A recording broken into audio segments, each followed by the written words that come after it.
Այս լուսանկարում երևում է բժիշկ Ռեյմոնդ Դամադյանը, որը համարվում է առաջին MRT սկանավորման սարքի ստեղծողներից մեկը։ Նկարը արվել է 1977 թվականին, երբ իրականացվում էր պատմության մեջ առաջին MRT հետազոտություններից մեկը։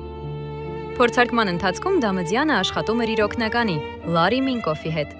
Լարի Մինկոֆը դարձավ առաջին մարդկանցից մեկը, ով անցավ այս նոր բժշկական հետազոտությունը։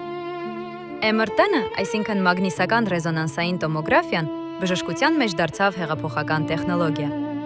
Այս մեթոդը բժիշկներին հնարավորություն տվեց առանց վիրահատության ստանալ մարդու մարմնի մանրամասն պատկերներ եւ ավելի ճշգրիտ ախտորոշել բազմաթիվ հիվանդություններ։ Այսօր MRT հետազոտությունը օգտագործվում է ամբողջ աշխարհում եւ համարվում է ժամանակակից բժշկության ամենակարևոր տեխնոլոգիաներից մեկը։ Ամեն օր մի կտոր հիշողություն։